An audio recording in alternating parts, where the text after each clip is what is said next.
Bien, muy buenas noches y antes de comenzar, agradecer a los organizadores del encuentro que en el museo y en la experiencia que hemos vivido bajo la dirección dirigiendo el museo ha sido bastante evidente esa necesidad de puentes entre distintas formas de conocimiento. Entonces, debemos comenzar con plantear que la Sociedad de la Tierra Plana, que tiene miembros en todo el planeta, afirma con evidencia científica, supuestamente, que la Tierra es plana. De la misma manera, hay un porcentaje muy importante de población en diversas partes del planeta que afirman que el viaje a la Luna ha sido una invención, fruto de un mecanismo de propaganda con distintos intereses económicos. Grupos sociales incluso muy recientes también afirman que el evento del Holocausto nunca ocurrió, que es más bien un fenómeno de propaganda política. Y de la misma manera, la teoría de evolución por selección natural, de acuerdo con estudios poblacionales en diversos países, señala que es una falsa información que no tiene su soporte de parte de la comunidad científica. Hay ya grupos humanos extensivos que afirman que el trabajo de las vacunas en realidad es absolutamente inconveniente y debería rechazarse o debería ser regulado de una manera muchísimo más estricta. Y recientemente todos hemos escuchado de una u otra manera que el cambio climático no es más que una propaganda de orden político con fines económicos que no necesariamente benefician a la mayoría de la población. Incluso a pesar de que un buen porcentaje de la comunidad científica, como ustedes lo ven acá, está de acuerdo con que somos responsables de esos eventos de cambio en el clima a nivel planetario y que los datos que han revelado una y otra vez los académicos en el mundo sugieren que somos responsables de esos fenómenos de cambio. Entonces, de acuerdo con esas características, al año 2018 estamos en una situación bastante particular. La Tierra es plana, nunca fuimos a la Luna, el Holocausto nunca sucedió, la vacunación es un error médico, la evolución es solo una teoría aceptada por unos pocos y el cambio climático no se debe a la acción de los seres humanos. Este tipo de afirmaciones deberían conmover a un grupo importante de la sociedad si estuviéramos en un mundo moderno, debidamente sustentado y debidamente educado. Sin embargo, a pesar del esfuerzo de muchos hombres y mujeres que incluso han sacrificado su vida en pos del desarrollo de formas de conocimiento que han soportado muchos de los planteamientos contrarios a los que he planteado en este momento, de los que he mostrado en este momento, a pesar de eso, y gracias a eventos que han mostrado una efectividad muy grande como son los principios básicos de la propaganda nazi desarrollada por Goebbels, quien afirmaba una serie de estrategias para que las verdades que eran convenientes para ciertos grupos políticos se soportaran y se volvieran verdades sociales, están en este momento cogiendo terreno de manera muy fuerte y preocupante si no queremos devolvernos en la historia. ¿Cuáles son entonces las causas de ese fenómeno? Que es de verdad preocupante para toda la sociedad, debería serlo. En primer lugar, considero que el autoavalizamiento científico es un factor responsable de este problema. Vamos a dividir en dos dimensiones. Por un lado, la mirada del científico sobre sí mismo, cómo se ve el científico, y por otro lado, la concepción que tiene la población en general acerca de las ciencias y sus actores. Si miramos los documentos oficiales de instituciones internacionales, las ciencias se convierten en reguladores fundamentales o en soportes fundamentales acerca de lo que es una sociedad moderna. Para muchos, las ciencias son la base para el desarrollo social, tanto cultural como económico. Desde esa perspectiva, muchas veces consideramos que las ciencias son el epítome de la cultura occidental prevalente, son el punto máximo de desarrollo en las sociedades. Y en esa misma medida, el científico suele verse como una persona absolutamente excepcional, que es atípica dentro de la población y que en esa medida pues, está un poquito distante de lo que puede estar ocurriendo, está posicionada o se autoposiciona dentro del esquema social en lugares bastante privilegiados y exige con a veces mucha irresponsabilidad unas ciertas condiciones de supervivencia dentro de la sociedad. En esa misma medida, entonces, la disposición del científico para afrontar y para participar en los diversos temas que conviven en la sociedad es bastante difícil. Muchas veces se autojustifica para aislarse por considerarse un ser privilegiado que no tiene las responsabilidades necesariamente que deberíamos tener todos los seres humanos en el planeta.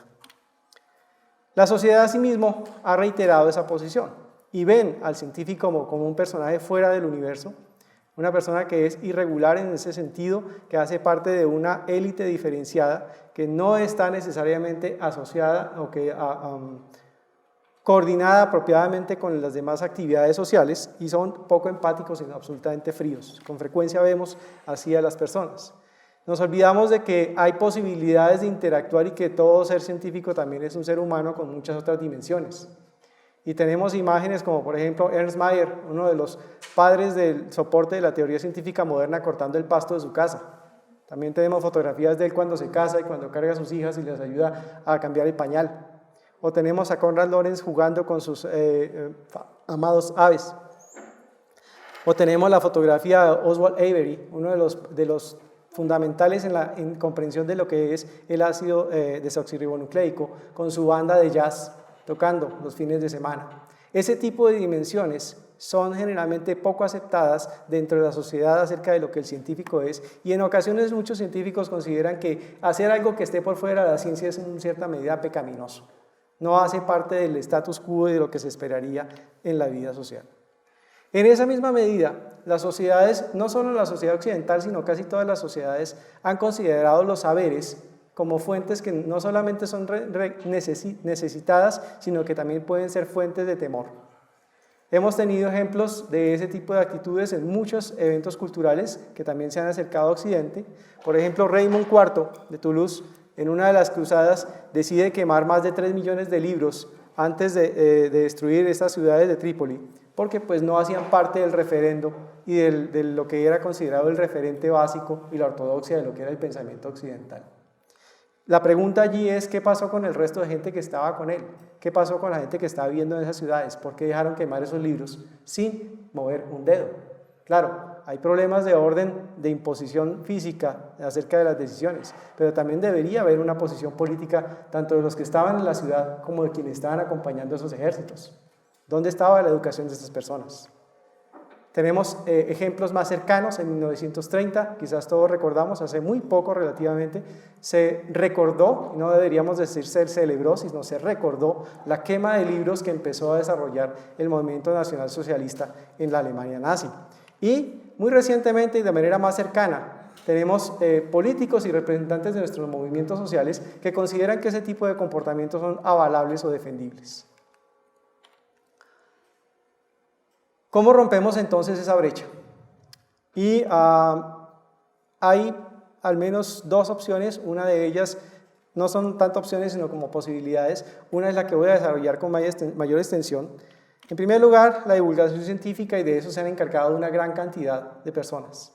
Tenemos documentos científicos de primera línea que han escrito al público en general acerca de los más diversos problemas. Contrario a lo que hoy escucha uno en algunos movimientos ecologistas, si los queremos llamar así, que incluso atacan al científico como fuente de los problemas ambientales, se les olvida que fue la investigación científica de personajes como Rachel Carson, quienes soportaron muchos de los principios del movimiento ambientalista mundial. Tenemos a Ivo Wilson, quien constituye con sus estudios en hormigas y en taxonomía de hormigas las bases para hablar de la biodiversidad. Y tenemos una cantidad de personajes que desde las ciencias mismas se han preocupado por tocar al público en general. Pero también tenemos a los museos. Y los museos, en muchas ocasiones, se han convertido en recordatorios de eventos culturales e históricos memorables. Memorables en el sentido de que deben ser recordables y nunca olvidados. Entonces tenemos el Museo Pasteur, en directa respuesta a ese movimiento acerca de las vacunas. El Museo Aeroespacial de Washington, en directa respuesta a esos planteamientos acerca de la inexistencia de los vuelos, al menos a la Luna. El Museo del Holocausto, que no hace falta recordar más qué nos está diciendo. El Museo de la Memoria Histórica, que ha sufrido una serie de debates aquí cercanos en Colombia. El Museo de Historia Natural de Londres y el Museo de la Diversidad también de Londres, que nos habla de ese otro fenómeno que también nos está tocando directamente y que están diciendo a gritos que hay una situación que no debemos olvidar. En esa misma medida, he recogido la definición que ha utilizado la Mesa Nacional de Museos acerca de lo que es un museo. Si nosotros vamos a la definición que utiliza el ICOM acerca de un museo, la percibo un tanto aséptica y prefiero esta, que toca directamente a los museos universitarios de la siguiente manera. Me permito leerlo. Los museos universitarios son unidades académicas básicas especiales que desempeñan transversalmente las 3 funciones misionales de la universidad. Aquí está muy de cerca la Universidad Nacional. Están abiertas al público de manera permanente, conservan, documentan, interpretan, comunican, exhiben e investigan el patrimonio material e inmaterial o natural, así como el patrimonio cultural, económico y social de las comunidades. Y aquí el punto que me parece más atractivo de esta definición: promoviendo los principios de acceso democrático a la información y al conocimiento para la transformación social. En este sentido, sí, percibo de una manera mucho más cercana a esta definición que la del ICOM, que nos habla del deleite y la divulgación de un conocimiento. También traigo a colación una afirmación que hace Jonathan Coddington, más o menos en el año 97, donde dice que los museos de historia natural se están convirtiendo en los testigos del holocausto de la diversidad biológica. Hemos escuchado en muchos medios que estamos viviendo la 6ª extinción masiva más fuerte del planeta y si observamos los datos, realmente lo estamos viviendo a unas velocidades que en ningún momento de la historia geológica del planeta la hemos vivido. Debemos entonces encontrar las fuentes para tocar esas sensibilidades en el público, acercarnos a ellas y mostrar esa dificultad tan grande que hay. Y una de esas puentes que se debe dar es entre las ciencias y las artes. Las artes en particular, porque ellas tocan un tema que lo veremos un poco más adelante, a mi juicio, y es el tema de la sensibilidad. Y es ahí donde movemos muchísimo más que desde la pura racionalidad. Esto no es Photoshop, esta imagen, es el puente dorado en Vietnam, que me parece provee bastantes sensaciones cuando uno lo revisa. Bien, ¿qué ha sucedido entonces en el Museo de Historia Natural?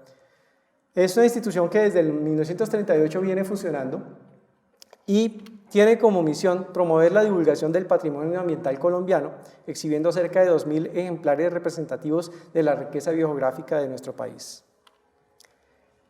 En el museo hay una serie de conceptos científicos básicos que son fundamentales en nuestra misión. Estamos hablando de conservación, cambio climático, deforestación, ciencias, riqueza, servicios ecosistémicos, contaminación lumínica, extinción y polinizadores. Son conceptos fundamentales o nucleares a las ciencias biológicas y ellos son los que con ellos estamos tratando de sustentar los planteamientos que hacemos con los que queremos tocar la sensibilidad de las personas. Tocarlas en un sentido que lo define el profesor Alejandro Burgos en un curso que nos ofrece hace un tiempo, donde dice que las exhibiciones son facilitadoras de la reconfiguración de la memorabilidad individual, estableciendo un puente entre el visitante y el saber que permita replantear las ideas. Es decir, cambiamos el chip en términos cotidianos, tocamos la sensibilidad, cambiamos los sentidos de la memoria y le damos una nueva significación a los eventos en los que estamos enfrentándonos. Y los museos, en ese sentido, particularmente el Museo de Historia Natural, tiene como base esos conceptos que ustedes están viendo allá, pero están pensando también en esto, para poder reconfigurar esa memorabilidad. Estamos hablando de valoración, aprendizaje, afectividad, interés, belleza, sensibilidad, acción, apreciación, diversión y curiosidad. Entonces, si bien es cierto, son unos conceptos científicos los que están sustentando los planteamientos, hay unas sensibilidades que son las que debemos tocar, porque de otro modo no vamos a poder modificar la memorabilidad de las personas. Entonces, ¿cómo nos ha ido tratando de establecer esos puentes?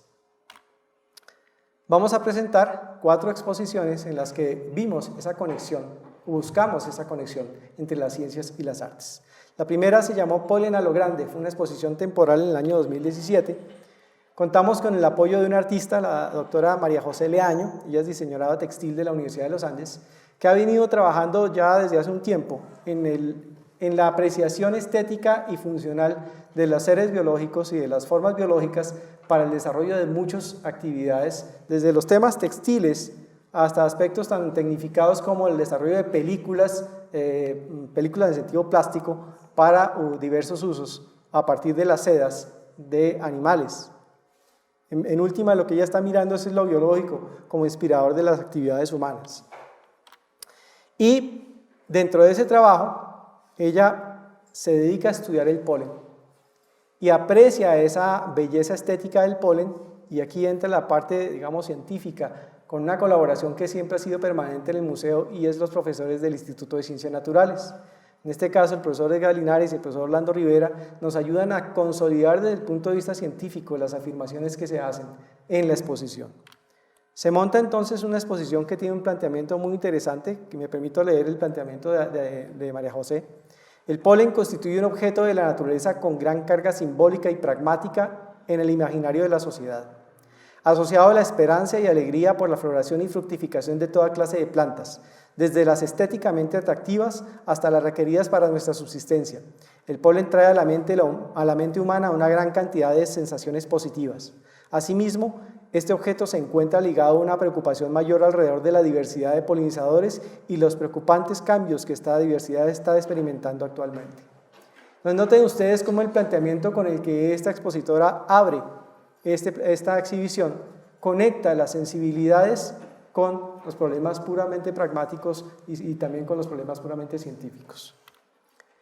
Montamos entonces la exposición Polen a lo grande, aprovechando el valor estético de los granos de polen y la tecnología que nos permite imprimir granos de polen en 3D en una magnificación 1:1000 a escala. Los montamos en unas disposiciones que buscamos sean estéticamente atractivas a las personas, y la percepción que tienen esas personas de la exposición es bastante grande. Vemos a todo el mundo absolutamente maravillado de conocer la belleza de esos granos de polen.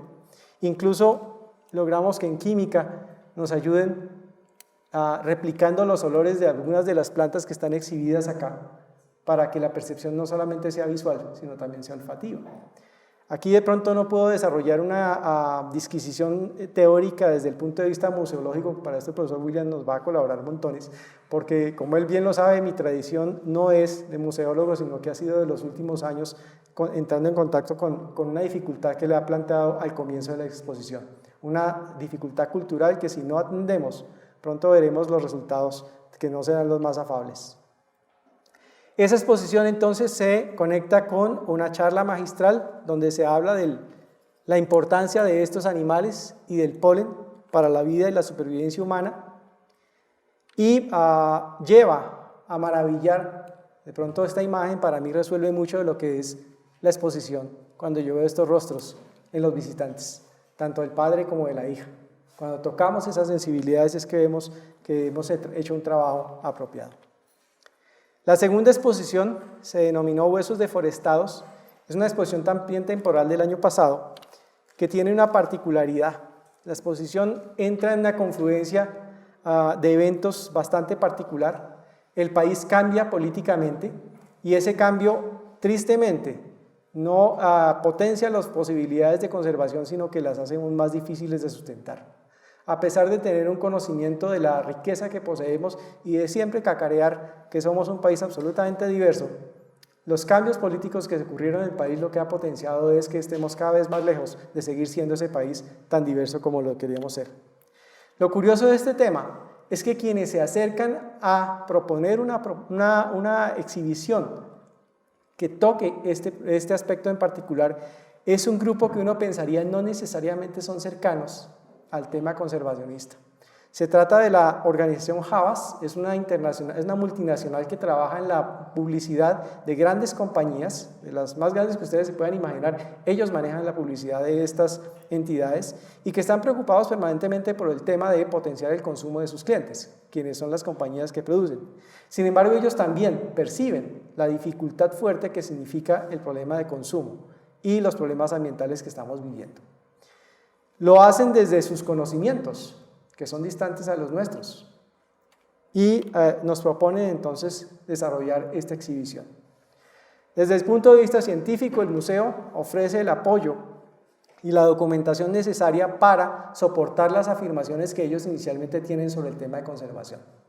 Nos ayudan colegas como la doctora Dolores Armenteras del Departamento de Biología, el profesor Andrés Setter de la Universidad Javeriana, y recogemos información que da un perfil debidamente soportado para las afirmaciones que vamos a hacer, a pesar de las primeras afirmaciones que se tengan.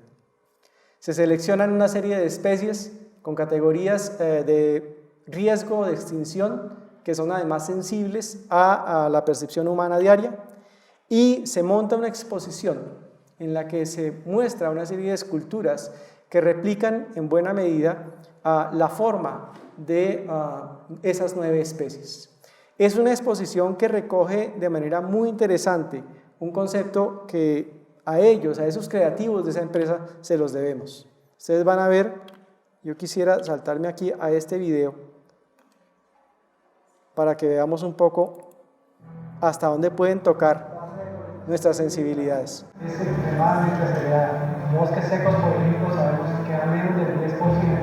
Los bosques andinos están en el 12% y bosques de zonas altas apenas el 50%.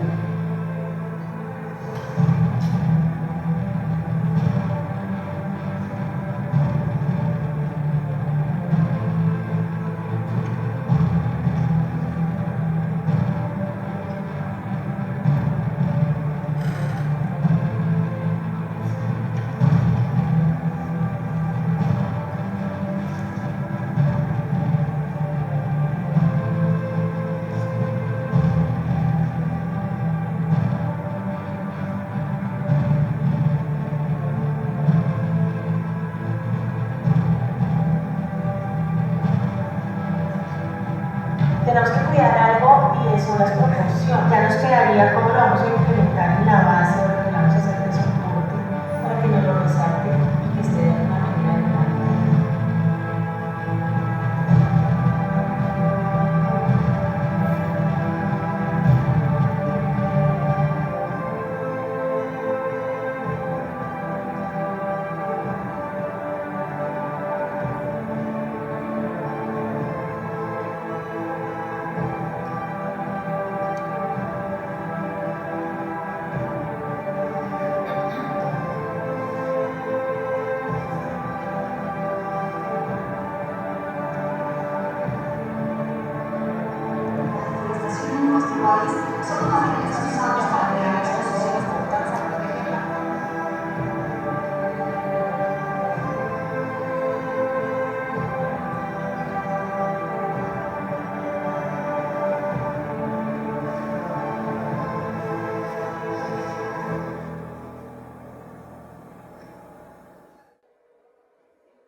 Bien, creo que para todos es bastante evidente el impacto sensorial, el impacto emocional que este diseño tiene sobre las personas.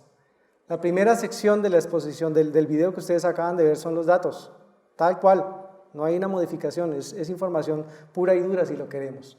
Pero el impacto sobre las personas y la posibilidad de tocar un público muy grande fue posible gracias a estos artistas que dijeron cómo conectamos las cosas y cómo emocionalmente impactamos sobre ellos. Y son esos puentes los que deberíamos estar estableciendo. No podemos seguir, me disculpan, cacareando los datos científicos únicamente. Tenemos que tocar las personas para poder hacer un cambio en esas percepciones. En el caso del museo, esta exposición tuvo un éxito muy fuerte. Quienes estuvieron en la inauguración recuerdan, que aquí veo bastantes caras familiares, recuerdan cómo hubo de movilización de personas y el video muestra precisamente que hubo muchos medios de comunicación detrás, tocando esta temática. Vale la pena recordar que el museo y esta organización ganan una cantidad impresionante de premios en muchas partes del mundo. De hecho, hasta el último fue el premio Cannes Lions, que es uno de los premios grandotes en términos de divulgación y de publicidad, que toca a todo el mundo sobre el tema de la deforestación en Colombia. Luego pasamos a una exposición temporal que ocurre este año, Monacus.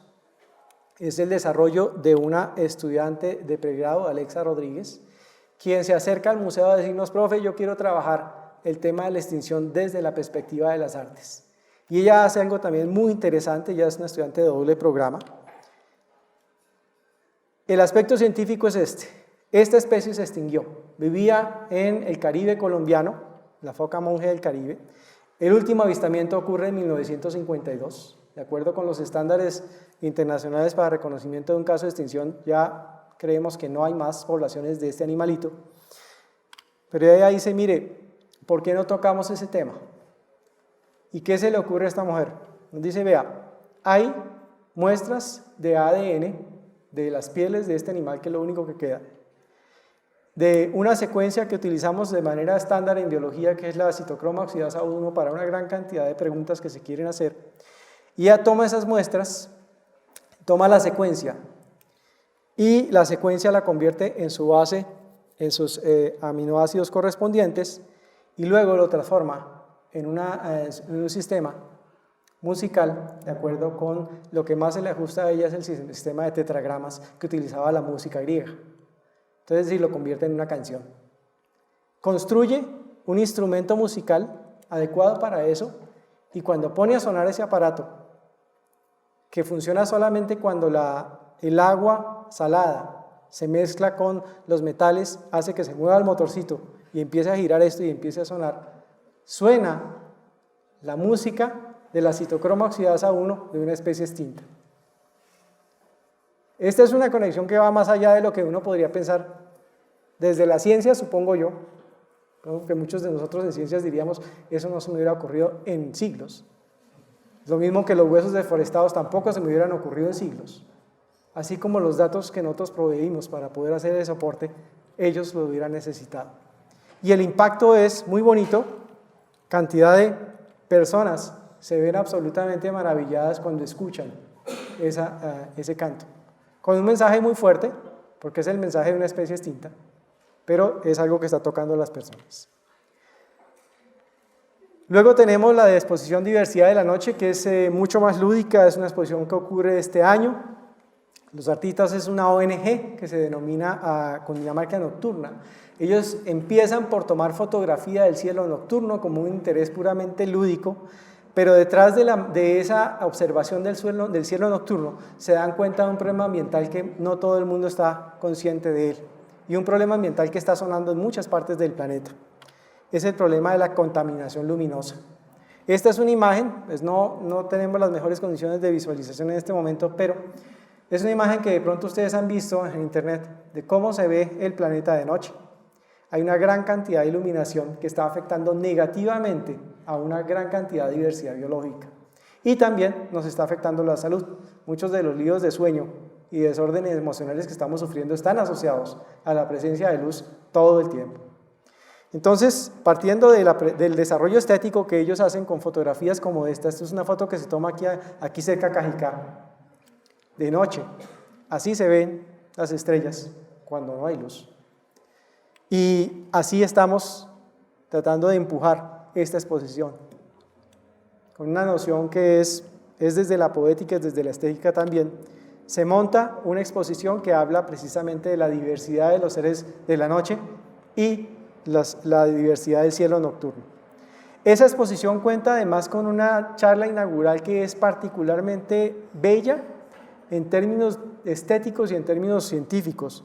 La profesora que nos acompañó en aquella ocasión, la profesora doctora Ángela Amarillo, se preocupa por mostrar la estética de la noche, contraria a la apreciación diaria que pensamos en la noche como el murciélago feo o el búho medio oscuro y la cosa medio brujesca y miedosa. Ella dedica una exposición muy fuerte a hablar de la belleza que hay en la noche, de la belleza que desconocemos y precisamente de los impactos que estamos teniendo al utilizar iluminación excesiva en todos lados. De nuevo, esa exposición se resume, tal vez no tengo una foto equivalente, pero quiero reiterar que esa exposición y todas las que hemos hecho en el museo, estableciendo ese puente entre arte y ciencia, se resume, a mi juicio, en el rostro de tanto el padre como de la hija frente a lo que hacemos, tratando de tocar esa sensibilidad, cambiar las significancias de lo que hay acerca de la diversidad biológica y luchando quizás contra esa propaganda que está negando la historia. Muchas gracias.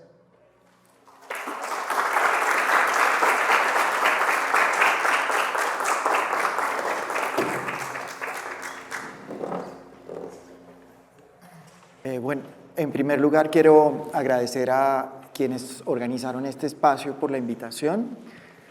Para mí es realmente muy grato compartir mesa por primera vez con Carlos, quien se dice no museólogo, pero que piensa como museólogo sin duda, sobre todo porque imagina el museo como un lugar para establecer relaciones impensadas. Ese es un punto importante de mi intervención. No voy a hacer una charla como tal, sino quiero comentar la intervención de Carlos. Infortunadamente la invitación que se me hizo pues, fue muy atropellada y estos días con la agitada vida política que vive nuestro campus, realmente, bueno, administrando la maestría en museología me quedó muy poco tiempo para desarrollar una charla como tal. Pero entonces quiero hacer unos comentarios que me parecen claves como contrapunto a lo que él dice. Y quisiera iniciar aprovechando el planteamiento que él hace sobre la definición del museo, recogiendo la definición de la Mesa Nacional de Museos sobre los museos universitarios. Y quisiera hacer un primer contrapunto sobre esa definición de museos. En muchas charlas que he dictado, particularmente aquí en Colombia, yo arranco afirmando tres planteamientos radicales. El primero, un museo no es una colección. El segundo, un museo no es un edificio. Y el tercero, el museo no es una exposición. No es una colección, no es un edificio, no es una exposición. Infortunadamente creo que los hechos históricos que hemos vivido en los últimos tiempos, particularmente con el incendio del museo en Río de Janeiro, infortunadamente me da la razón.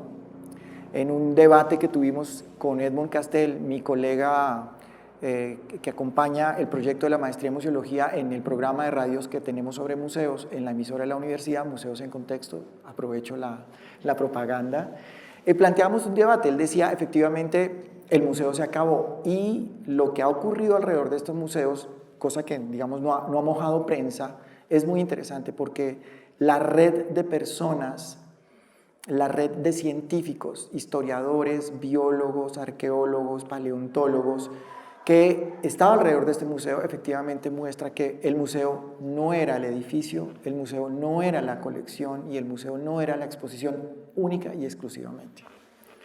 ¿Qué quiere decir esto? Que un museo es una institución mucho más compleja. Claro, la mayoría de los museos tienen colecciones, la mayoría de los museos tienen exposiciones, la mayoría de los museos funcionan en edificios. Pero la mayoría de los museos, particularmente en sociedades no tan traumatizadas como la nuestra, tienen una función vital, digamos, dentro de la vida cotidiana de nuestras sociedades. Me gusta nuevamente aludir a una imagen que me parece muy poderosa. Siempre me pregunté, la primera vez que fui a Washington me pregunté, yo no había caído en cuenta, pero me preguntaba por qué razón entre el Capitolio y la Casa Blanca solo había museos, solo hay museos. El mall que se llama está bordeado por museos y por monumentos de la memoria. Claro, uno diría, es un proyecto de memoria colonial, ¿verdad? Las grandes instituciones, el Smithsonian está todo ahí, los grandes museos de Estados Unidos están ahí. Pero además de eso, digamos, más allá del carácter geopolítico que uno le pueda señalar a esa situación, también quiere decir que el lugar que tiene la memoria en una sociedad que tiene conciencia o que construye una conciencia sobre sí misma es fundamental. En nuestro país, las instituciones de la memoria y particularmente los museos, pues tienen un papel muy marginal, muy marginal.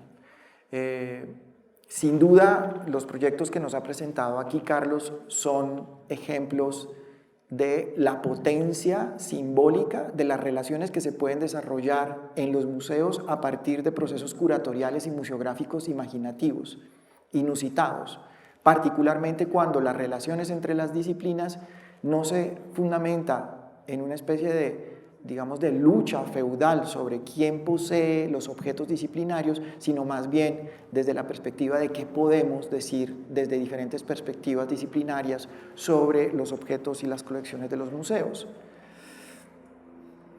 Pero la mayoría de las veces, o en la mayoría de las ocasiones, nuestras instituciones museológicas, en nuestra sociedad particularmente, tienen una situación muy marginal. Y tienen una situación muy marginal por el lugar que ocupa la memoria en nuestra sociedad. Desde mi perspectiva, hablar de museos en Colombia siempre es muy arduo, siempre es muy difícil, porque la memoria en la vida cotidiana de nuestra, digamos, del ejercicio de nuestra ciudadanía no tiene un lugar clave.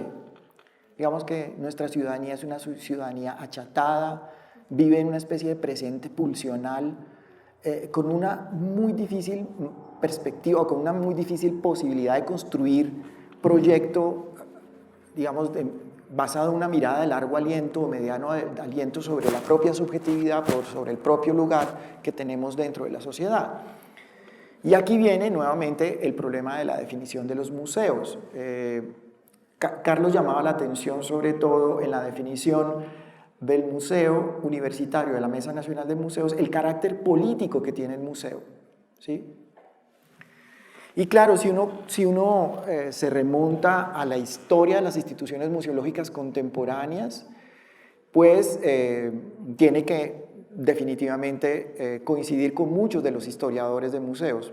Para la mayoría de los historiadores de museos contemporáneos, el museo no nace en el mundo griego, por allá en esa institución de las musas, sino nace en un acontecimiento político fundamentalmente ligado a un momento clave de la configuración de la democracia moderna. Y esos historiadores dicen, el museo moderno nace en medio de la Revolución Francesa y en medio, digamos, del gran proyecto de la Ilustración. El punto fundamental es que estos historiadores del museo dicen, el museo contemporáneo nace simbólicamente cuando, sobre todo en la Revolución Francesa, las colecciones reales pasan a la esfera pública. Muchos de los historiadores dicen, ahí nace el museo ilustrado, el museo burgués, el museo racionalista, el museo que de ahí en adelante, al menos durante los últimos 200 años o un poquito menos, van a estar afincados al desarrollo del pensamiento científico, ¿sí? De tal manera que decir museo, la mayoría de las veces, cuando hablamos de museos, estamos hablando de museos que están ligados a la historia de las disciplinas científicas.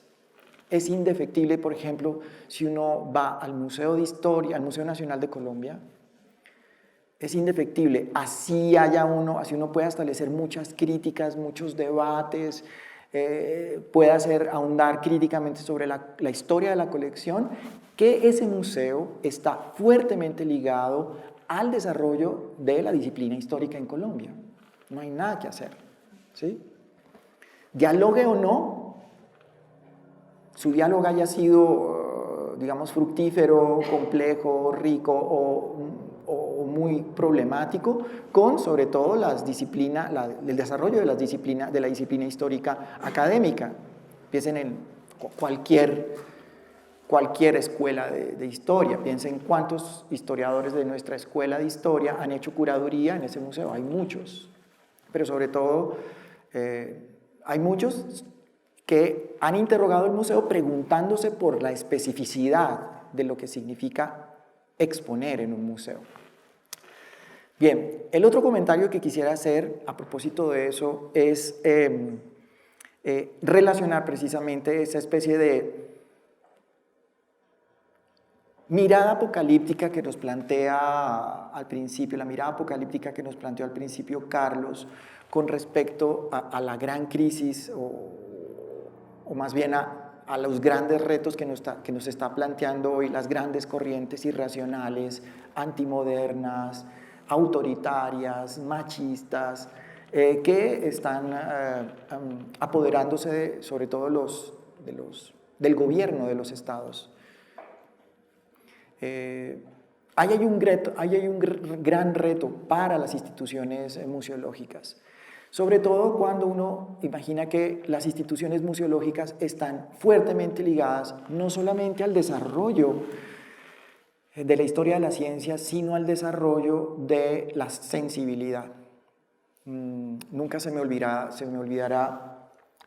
un debate durísimo que tuvimos en la primera corte de la maestría en museología por allá en 2008, cuando 2 o 3 antropólogos que estaban estudiando la maestría, pero que venían, digamos, de una escuela de izquierda muy militante, que veía el museo como un aparato de dominación del Estado y no lo podía ver de otra manera, cuando un profesor planteaba y dice: el museo, antes que nada, que cualquier cosa, sea un museo de historia natural, sea un museo de física, sea un museo de historia, sea un museo de arte, es un lugar, es una cámara, es un espacio para la sensibilidad estética. De tal manera que se socialicen en esos espacios datos científicos de muy alta sofisticación intelectual, de muy alta sofisticación disciplinaria.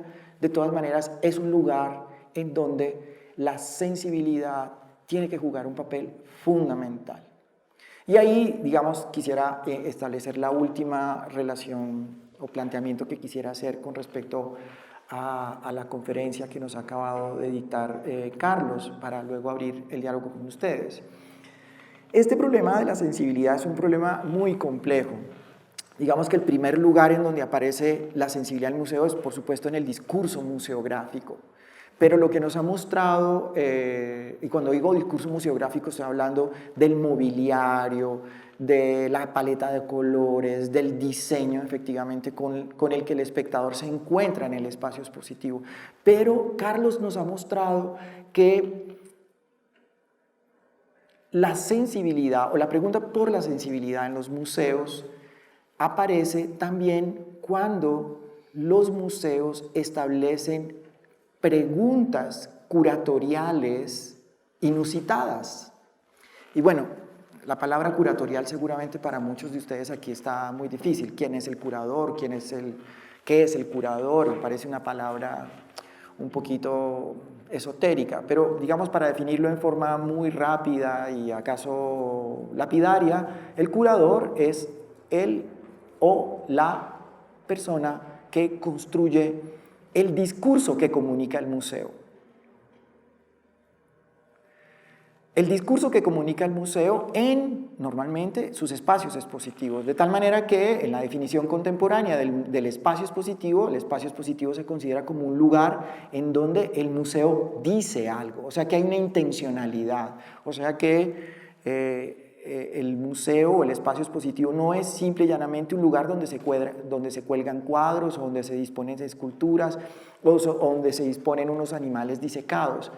La disposición, todo el aparataje, digamos, escénico que está mediando la configuración del espacio expositivo tiene fundamentalmente una intencionalidad comunicativa. Y entonces aquí vuelvo al tema de las preguntas de los curadores. La mayoría de los curadores que nos plantearon aquí no eran biólogos o fueron asesorados por biólogos, pero las preguntas las estaban planteando desde otras perspectivas y la forma de interrogar ese material, digamos, positivamente muy acotado dentro de las ciencias biológicas, se abre cuando desde otras perspectivas se interroga el material. Entonces, ¿qué tal si hablamos de la noche desde una perspectiva fotográfica, desde una perspectiva estética, y entonces ahí empiezan a establecerse los diálogos?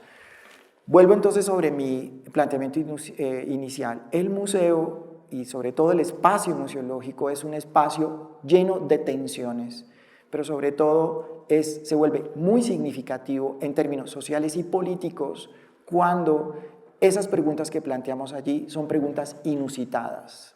Y nuestros espectadores y espectadoras entran en contacto con formas completamente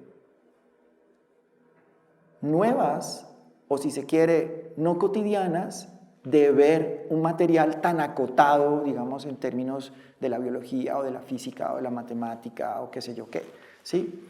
Ese es un punto fundamental.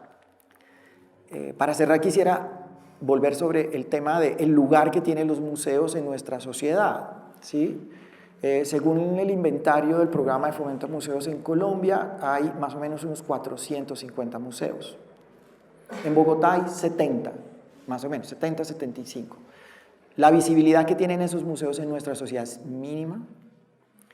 Por ejemplo, Bogotá es una de las ciudades que más museos de historia de la medicina tiene como 6 museos de historia de la medicina, con colecciones bellísimas, pero son completamente invisibles para la mayoría de la sociedad. Bogotá tiene más o menos unos 6 o 7 museos de historia natural, y en conjunto esos museos de historia natural no tienen tanta visibilidad como otras instituciones. Entonces, el gran reto que tenemos hoy desde la perspectiva de la museología, de la formación de museólogos y museólogas, casi siempre es volver sobre la pregunta del lugar político que tiene el museo. No solamente en términos, digamos, de la construcción de nuevas ciudadanías, de ciudadanías más complejas, sino sobre todo de ampliación de la ciudadanía. Y cuando hablo de la ciudadanía no solamente estoy hablando, digamos, del arco simbólico y político, del arco identitario que podemos acoger dentro de nuestros museos, sino adicionalmente de la capacidad que tienen nuestros museos de convertirse en medios masivos de comunicación. Ese es un elemento fundamental. Porque, sobre todo, pensemos por ejemplo uno de los museos más fuertes que tiene el país, el Museo del Oro, más o menos tiene unos 2 millones de visitantes al año, pero de esos 2 millones de visitantes al año, más o menos el 40% son nacionales. Si pensamos en un museo como el Museo Nacional, que tiene más o menos 400.000 visitantes al año, ustedes ven ahí que, digamos que la potencia institucional de esos museos en relación con las necesidades que tiene nuestra sociedad de incluir cada vez más a sectores cada vez más grandes, cada vez más complejos, cada vez más diversos, es difícil. Es muy difícil. Entonces, allí tenemos digamos, un reto de comunicación, un reto de cualificación de las formas de interrogación de nuestras colecciones, un gran reto imaginativo para configurar nuevas comunidades y traer al museo nuevas gentes, ¿verdad? Lo que llaman los expertos de estudios de públicos el no público, le llaman el no público, cómo traerlo acá, cómo traerlos al lugar simbólico muy potente que son los museos, muy poderosos, de un poder, bueno, la fotografía que nos repisó varias veces Carlos lo muestra, digamos, esa niña, el rostro de esa niña nos dice todo lo que sucede en un museo. Ahí la chica está sorprendida, pero al mismo tiempo está alegre, su padre al lado, bueno, todo lo que sucede allí es muy poderoso, porque normalmente cuando tenemos espacios museológicos de alta calidad curatorial y museográfica, lo que normalmente tenemos es que los sujetos, sean hombres, mujeres, niños, ancianos, reconfiguran su posición, se reconfiguran en su subjetividad. Los sujetos no entran al museo y salen iguales, sino casi siempre salen distintos. Ahí está la potencia que tienen nuestros espacios museológicos, y ahí está, digamos, la posibilidad que nos anima a los profesores y profesoras de la maestría en museología de estar embarcados hoy en un país que no tiene cultura museológica y que además aísla cada vez más en un control político de la representación museográfica, de la representación museológica, las posibilidades que tenemos de trabajo con la memoria. Gracias.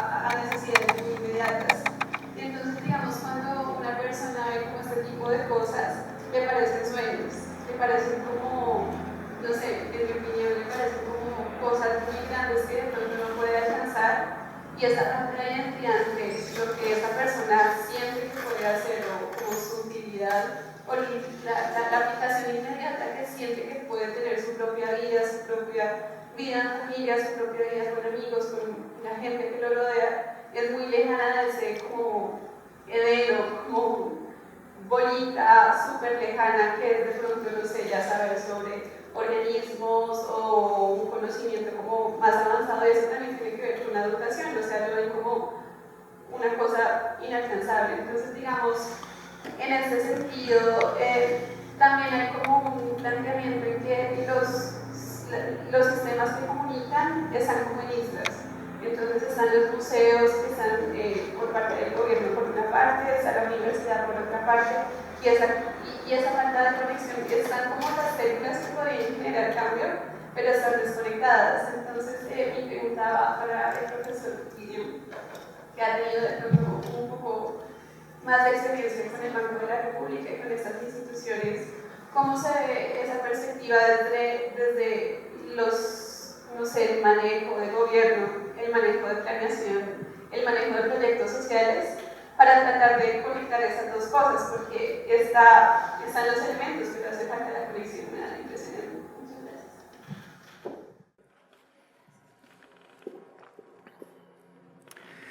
gracias. A ver, voy a contestarte con un debate, digamos, trayendo a colación un debate que alguna vez tuvimos con el profesor Gonzalo Sánchez, que acaba de salir de la dirección del Centro Nacional de Memoria Histórica. En ese debate que pasaba en radio, en UN Análisis, yo le decía que la exposición del Basta Ya, la exposición que sale, digamos, la exposición que se hizo a propósito del gran informe, el primer gran informe que saca el Centro Nacional de Memoria Histórica sobre, digamos, los informes y los datos sobre el conflicto armado, era una exposición museológicamente impotente. Yo le decía, esa exposición en Bogotá debió tener por lo menos 3 millones de visitantes y debió tener al menos 4.000 metros cuadrados. Y debió tener adicionalmente una propuesta curatorial completamente inusitada. De tal manera que al menos 4 millones de los 8 que posiblemente tiene Bogotá se hayan visto interpelados por la memoria del conflicto armado, ¿verdad? ¿Cuál es el lugar que tiene la memoria del conflicto armado en la vida cotidiana de todos, todas? El taxista, el ministro, el rector o la rectora, el decano, el profesor de estética, el tendero de la esquina, el que administra uno de los supermercados, no sé. ¿Cuál es el lugar que tiene ese conocimiento en esa vida cotidiana? De la misma manera podríamos traer a colación la otra pregunta: ¿cuál es el lugar de la ciencia en la vida cotidiana del tendero o del niño que va a la escuela, qué sé yo, de una comuna de Medellín? ¿Cuál es el lugar que tiene esos conocimientos? Y vuelvo sobre el papel, sobre el lugar que me parece que tiene el museo como institución política, que es la perspectiva que a mí me interesa trabajar.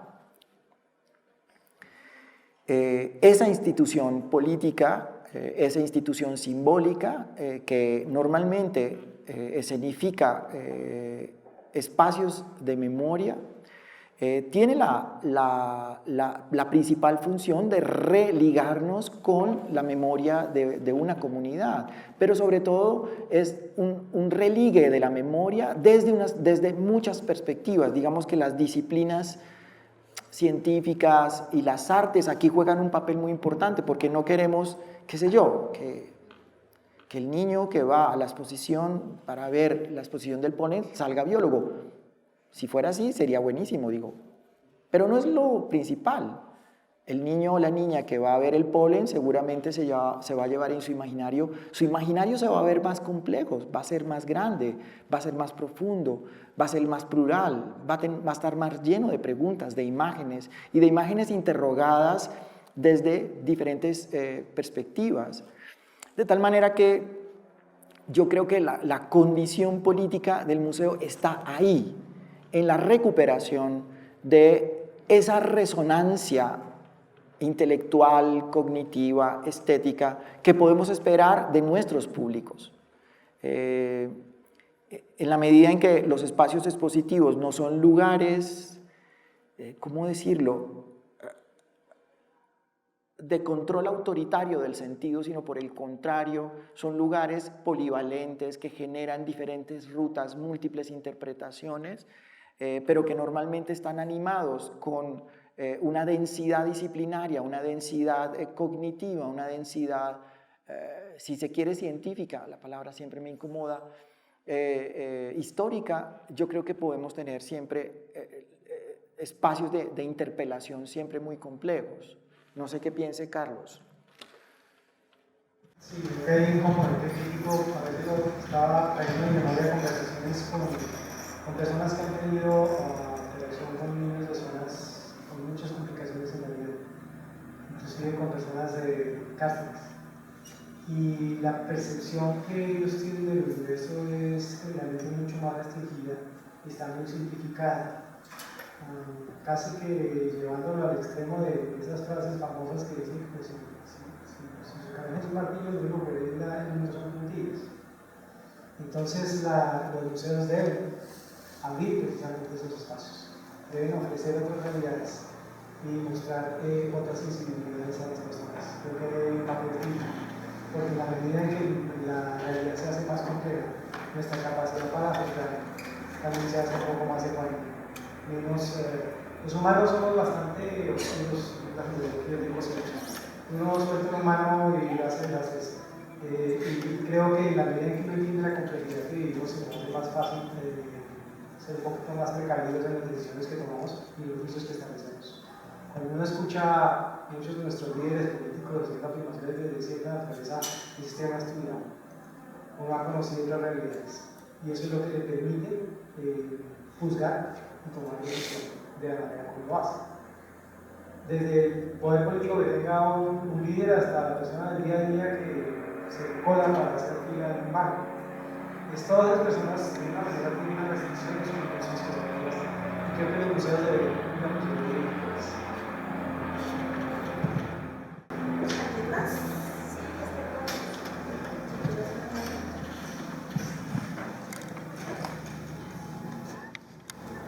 Buenas noches. Retomando lo que tú habías comentado, es que los museos no son instituciones, no son edificios. A mí me parece que lo más indicado es un trabajo fuerte de esa conexión de ustedes, los encargados de museos y de colecciones, con la sociedad. No solo simplemente, digamos, acá en Bogotá, que tiene un gran conjunto de museos, sino llevar ese conocimiento de esas colecciones a las personas que no tienen la capacidad de venir. Por ejemplo, lo que tú decías de los que se encuentran en prisiones. Pues en mi caso, donde yo vivo, hay lugares históricos que estudiantes no saben que en ese lugar o en ese colegio ha pasado historia de Colombia, en Zipaquirá. Entonces es como un despertar, es decir, como acá ha pasado cosas, Zipaquirá pues hace parte de la historia de Colombia. Y uno no sabe, como pues, ciudadano, sus orígenes, su contexto político, histórico, de dónde viene. Y me parece que sería bueno hacer como una conexión de la sociedad yendo hacia ellos. Pues no sé, hay veces que digamos, por ejemplo, Cine Colombia hace sus publicaciones de que va a los pueblos y les dan todo esto de cinematografía. Así me parece que sería una buena táctica lúdica de que la sociedad en general se vincule a su conocimiento histórico.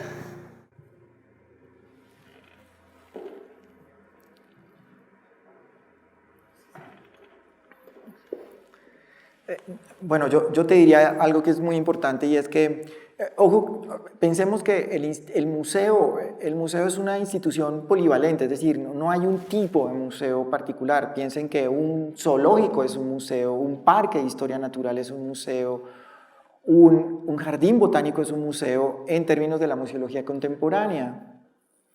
Pero también hay lugares de memoria con exposiciones muy modestas, con una densidad institucional muy precaria, que tienen una gran potencia cultural. Piensen, por ejemplo, el Salón del Nunca Más en Granada, Antioquia. Si no lo han visto, googleenlo, anoten el nombre, el Salón del Nunca Más en Granada, que es un espacio expositivo, que es un espacio museológico que hoy en día es referencia mundial de la forma en que un museo puede articularse con sus comunidades.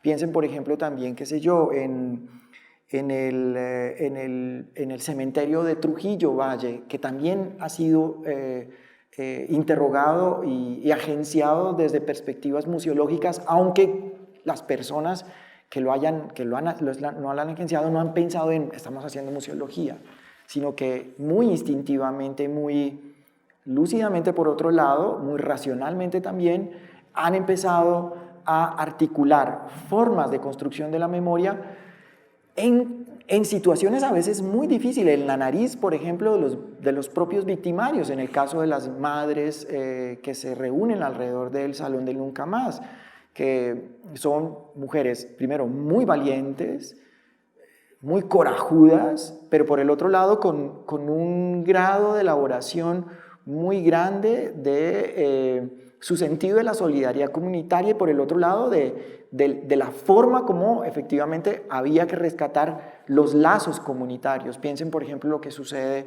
en el Montes de María, el Mochuelo, el Museo Itinerante de la Memoria. Hay muchos lugares donde efectivamente no estamos hablando de instituciones museológicas con un museo, con un edificio hecho por qué sé yo qué arquitecto contemporáneo, no, sino por instituciones que son muy poderosas, muy potentes, precisamente porque son agenciadas con una gran lucidez política. Y allí hay, por ejemplo, empiezan a construirse perspectivas históricas, de religamiento histórico de sus comunidades. Piensen, por ejemplo, que el caso de los casi 20, 25 lugares de memoria en Colombia son referente internacional para muchos países en donde, digamos, los conflictos políticos y sociales han sido muy largos. Piensen, por ejemplo, en Argentina, piensen en Perú, piensen en Chile, piensen en Brasil, pero también en otros lugares de África. Esos lugares de memoria se convierten en lugares, en paradigmas de formas de agenciamiento de la memoria histórica muy poderosas, precisamente porque sin caer en digamos, en la lógica de la guerra, conservan elementos fundamentales de las comunidades, los tejidos cotidianos de religamiento de las comunidades. Entonces, piensen que no es un asunto de el museo histórico. Yo sé que Zipaquirá es una población con una, digamos, con una historia de la memoria muy traumática. Lo que sucede con las minas de sal y su mercantilización es muy complicado, lo que sucede ahí y lo que sucede con otros espacios de ese municipio. Pienso, por ejemplo, recuerdo ahora el intento que hicieron de construir un museo alrededor de la figura de Gabo y de su emplazamiento, de su estancia en Zipaquirá al inicio de su trayectoria profesional, cuando era alumno del colegio. Exacto. Ese proyecto, por ejemplo, que fue agenciado por egresados de la maestría en museología, rápidamente lo cerraron, ¿verdad? Pero ahí había un inicio de otra posibilidad, de otra manera de empezar a religar los territorios, las instituciones de la memoria y los agenciamientos de la memoria.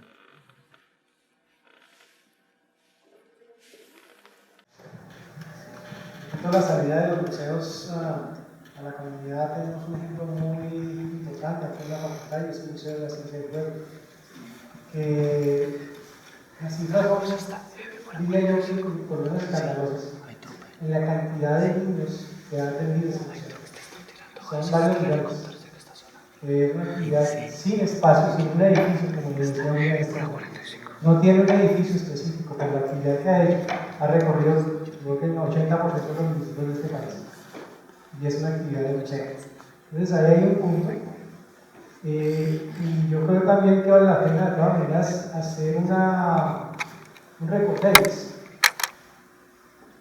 a la necesidad de que los científicos o los personas que trabajamos en ciencias veamos nuestra responsabilidad de divulgación de los saberes. No es raro que se mire por encima de los hombros la actividad de divulgación. No es raro en que algunas veces la institucionalidad considere que ir a una exposición es una actividad para feria de colegios, en el sentido peyorativo de la expresión. Y que de repente nosotros reconozcamos que hay necesidad de ir allá porque este es nuestro futuro, es nuestra gente la que tenemos que pensar. Pero tenemos que cargar el chip, es lo que es. A mucha de la población científica y de la población teóricamente educada. Me parece que ahí tenemos un papel de formación como docentes, de cambiarle la visión a nuestros estudiantes de que nuestra posición sí es muy privilegiada, extremadamente privilegiada, pero así mismo debe ser extremadamente responsable y llegar a las bases.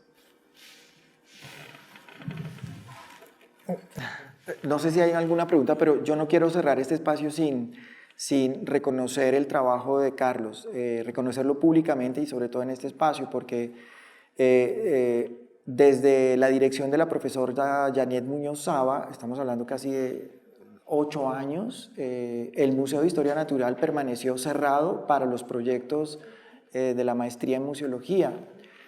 Eso a mí me parece siempre muy grave. Bueno, no es extraño en la Universidad Nacional, digamos, con esa dinámica feudalista o feudalizada que tiene, digamos, del agenciamiento de las disciplinas y sobre todo de las instancias, digamos, eso se feudaliza y entonces se personaliza los museos y la administración del patrimonio histórico. Fíjense lo que ocurre con nuestro campus, es un lugar amnésico, completamente amnésico, ¿verdad? No tenemos hitos, no tenemos como lugares de memoria, no tenemos una memoria, por ejemplo, del movimiento estudiantil, esto que está pasando aquí hoy, en estos días, que es tan interesante, tan complejo, tan difícil, tan complejo de tramitar en la cotidianidad. Yo creo que es un capítulo muy importante de una trayectoria que puede tener fácil 100 años, si uno se pone a hacer memoria histórica muy documentada.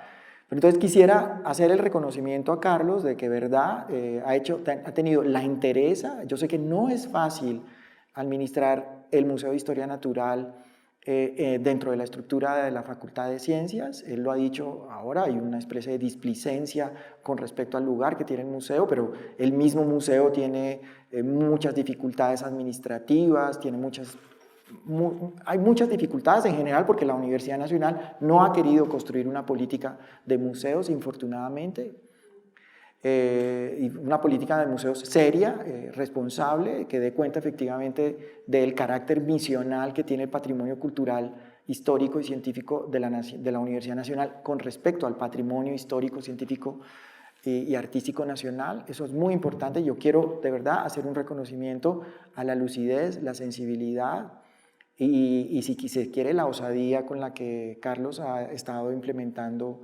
este museo. Así que yo quisiera que se le diera un aplauso.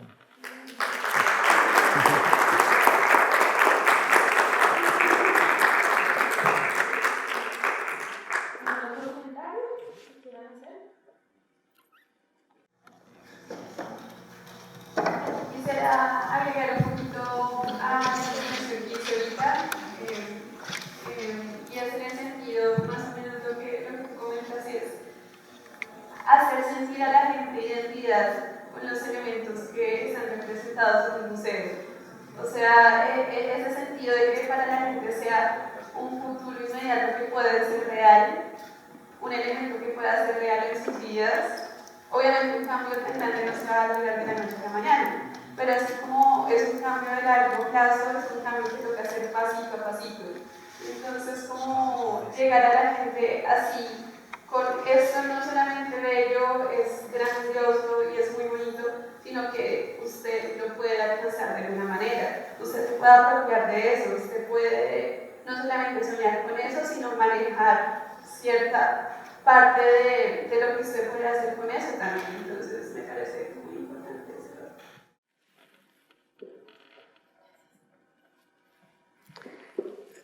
Quisiera hacerte un recorderis.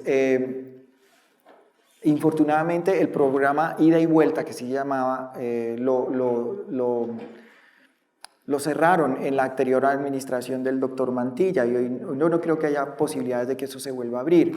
En ese proyecto, el proyecto Ida y Vuelta que generamos desde la maestría en museología cuando se empezaba a construir lo que hoy se llama Dirección de Patrimonio Cultural, se